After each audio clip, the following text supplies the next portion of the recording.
ازيكم؟ هعمل معاكم النهارده طاجن الرز المعمر في الفرن بطريقه سهله جدا وبسيطه. اي حد حتى لو مش متمكن في الطبخ يقدر يخش يعمله.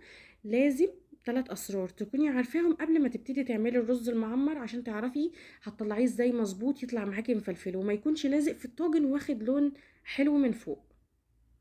شايفين مفلفل ازاي؟ طريقه سهله قوي وبسيطه، امشي معايا الخطوات بالترتيب هتطلعيه يعني احلى ما اي حد بيعمله. قبل ما نبتدي ما تنسيش تعملي لي لايك وشير وسبسكرايب عشان يوصلك كل جديد مني، وهدخل معاكم في الطريقه على طول.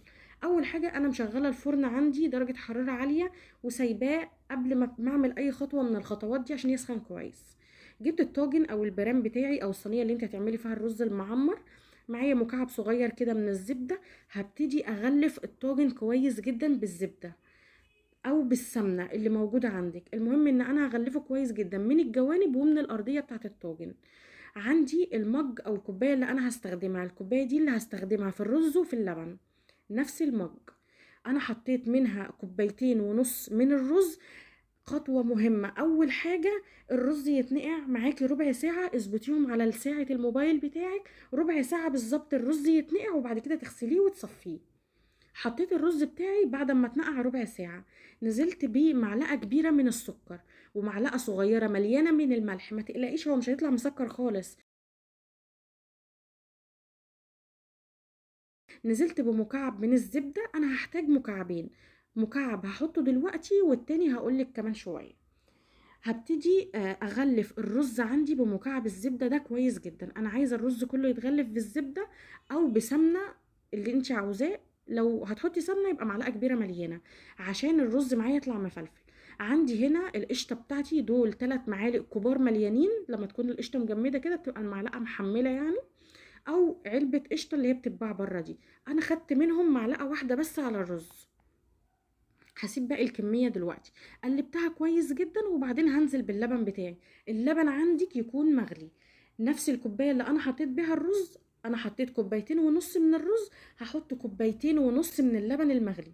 لو كترتي مقدار اللبن عن مقدار الرز هيطلع معاكي معجن، لان احنا ناقعين الرز قبل كده. 2.5 كوباية، وبعدين هقلب كويس جدا. بعد ما اقلب هنزل الزيادات اللي عندي، الرز اللي لازق في الجناب ده، واقلب كويس جدا عشان السكر والملح يدوبوا. ما تقلقيش ولا هيطلع معاكي مسكر اوفر، ولا هيطلع معاكي ملحه قليل، لان الرز معمر بيبان فيه قوي الملح. فما تكتريش عن المقدار ده. لو هتضاعفي الكمية يبقى هتضاعفي من كل حاجة. تمام كده. هبتدي ادخله دلوقتي الفرن. تاني سر من الاسرار ان انتي تدخلي الرز المعمر في الشبكة اللي بعد الصاجة، يعني بعد الصاجة على طول. اول درجة بعد الصاجة هتبتدي تحطي الرف بتاعك وتحطي الرز المعمر عليه. درجة حرارة متوسطة، هي كانت عالية في الاول لغاية ما سخنا الفرن، وبعد كده بتوطي درجة الحرارة للوسط. حطيت مكعب الزبدة التاني على باقي القشطة، هقولك ليه دلوقتي. انا طلعت الرز بعد نص ساعة بالظبط، كان الرز بتاعي شرب 3/4 كمية اللبن كده اللي انا كنت حطاه. حطيت الباقي الزبدة والقشطة اللي انا لسه كنت ضرباهم دلوقتي حطيتهم على الوش.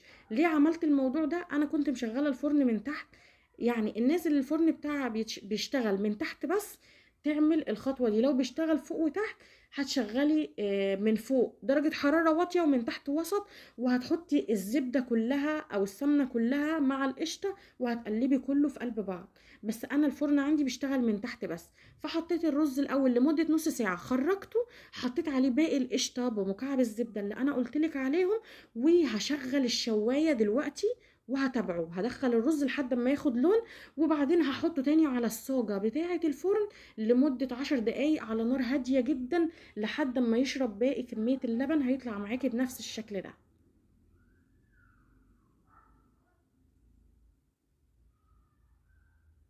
ولا لازق ولا معجن. اللبن بتاعه مظبوط جدا، ما حطيتش ميه خالص، وريحته تحفه واخد اللون اللي انا عاوزاه. الطريقه دي هطلعه معاكي مفلفل وسهل او بسيط، ومش يعني مش هيضيع الوش معاكي او الكلام ده كله.